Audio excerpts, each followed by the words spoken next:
Okay, we are recording in the CALF camera VR180. Yes, it is here. So this is basically a first-time use test.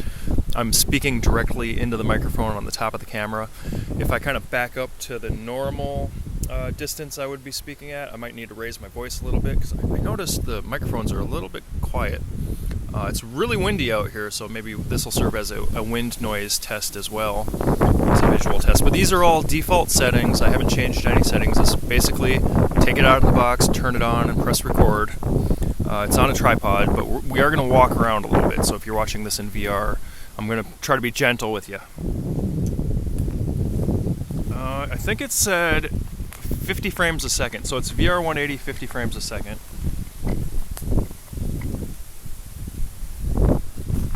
And you know, it's funny, when I switched over, there's been some confusion over the discrepancy between VR180 and just a simple 3D video.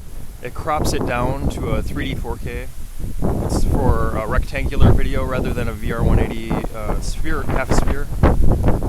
So it's a little bit messy out here, but if you want to go for a canoe ride, we could go do that in a little while.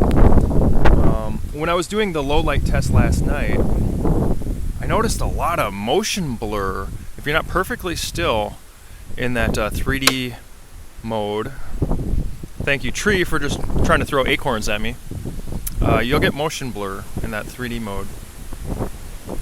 4K 3D. It's like you have to be on a tripod. It is so windy out here. We're just gonna run through the forest for a little while here. Actually, maybe I should end the test there, because that kind of gives you enough information. Other than, I also noticed the 3D mode was a bit flat. No, it wasn't the 3D mode. If I could figure out what I'm talking about here. It was actually that the VR180 mode, I recorded it sitting at my desktop for about 30 seconds, and then the workflow I've discovered is you just take the SD card out and straight into your computer.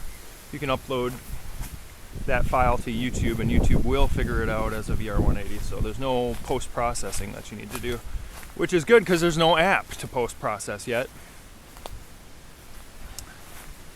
And